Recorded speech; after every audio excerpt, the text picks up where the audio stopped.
Mes chers compatriotes, depuis samedi dernier, la guerre s'empare une nouvelle fois du Proche et du Moyen-Orient. Ouverte par les frappes que les États-Unis d'Amérique et Israël ont initiées contre l'Iran, elle s'étend à présent dans la région et emporte de graves conséquences pour la paix et la sécurité de tous. La République islamique d'Iran porte la responsabilité première de cette situation.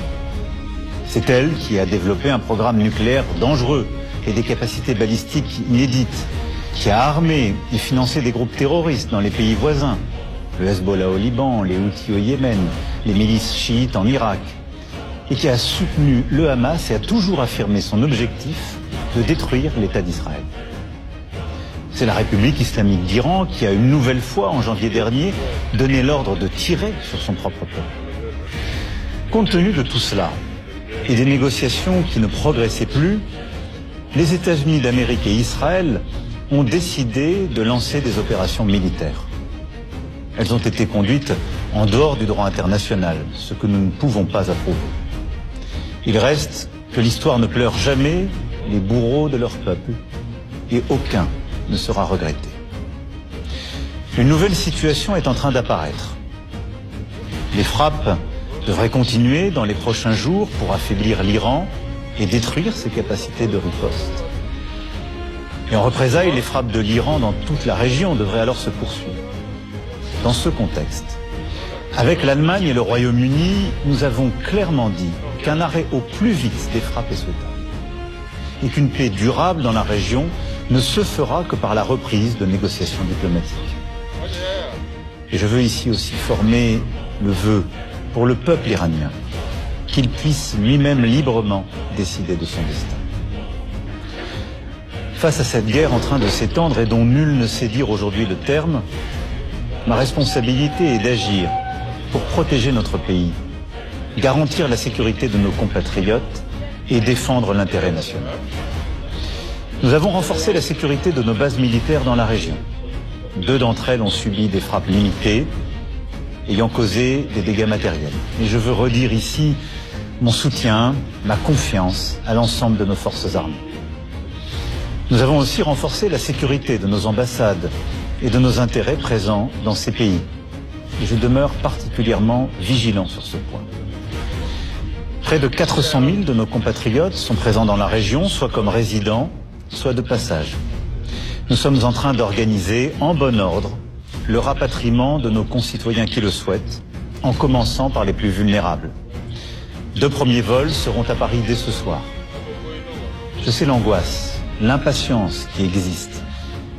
Et je veux ici vous dire que les équipes sont pleinement mobilisées dans les pays concernés comme à Paris pour organiser les retours dans les meilleures conditions. Et vous continuerez d'être informés en temps réel. Nous veillons évidemment à la sécurité sur le sol national aussi. À ma demande, le gouvernement a renforcé le dispositif de protection militaire Sentinelle et la vigilance autour des lieux et des personnes les plus exposées. Ensuite, au-delà de ces éléments de sécurité premiers pour nos compatriotes, nos bases, nos emprises, nous devons être aux côtés de nos amis, de nos alliés de la région, pour leur sécurité et pour leur intégrité territoriale. C'est en effet notre responsabilité, elle est strictement défensive, elle vise à protéger et à restaurer le plus vite possible la paix. Il en va de la crédibilité de la France, d'être ce partenaire de confiance qui honore ses engagements, surtout dans ces temps troublés. Nous avons des accords de défense qui nous lient avec le Qatar, le Koweït et les Émirats arabes unis. Ces derniers sont tout particulièrement ciblés et nous leur devons solidarité. Nous sommes aussi liés par des engagements solides avec la Jordanie et l'Irak, et notamment là-bas nos alliés kurdes. Nous avons réagi immédiatement et avons abattu en légitime défense des drones dès les premières heures du conflit pour défendre l'espace aérien de nos alliés qui savent pouvoir compter sur nous. En plus des moyens déjà présents, des Rafales, des systèmes de défense antiaérienne et de radars aéroportés ont été déployés ces dernières heures. Et nous continuerons autant que de besoin cet effort. Chypre, membre de l'Union européenne, pays avec lequel nous venons de signer un partenariat stratégique, a été frappé également ces derniers jours. Ceci requiert notre soutien.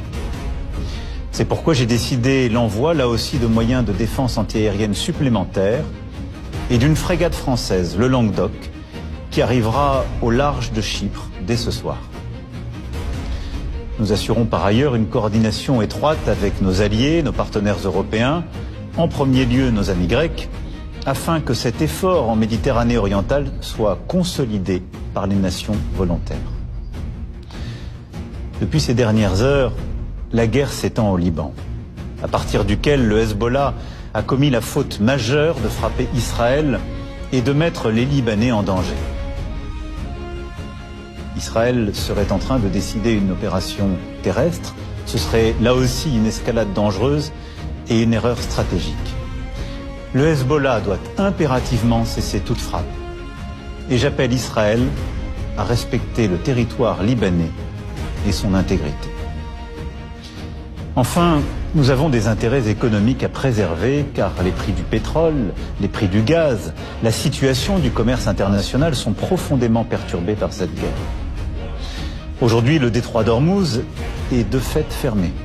Et c'est par ce détroit que transitent environ 20% du pétrole et du gaz naturel liquéfié dans le monde. Le canal de Suez, la mer Rouge sont aussi sous tension et menacés.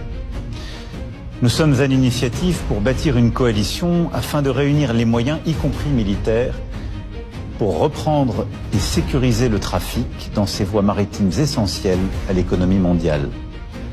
C'est d'ailleurs ce que nous avons su faire il y a plusieurs mois en mer Rouge. C'est ce que nous devons faire aujourd'hui là-bas.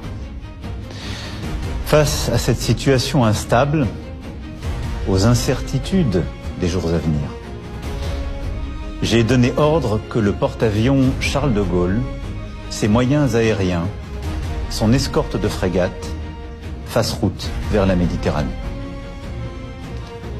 Mes chers compatriotes, je voulais ce soir vous rendre compte de la situation et de nos actions. Beaucoup de choses sont encore instables, mais la France demeure une puissance qui protège les siens, une puissance attachée à la paix, fiable, prévisible et déterminée. Vive la République, vive la France.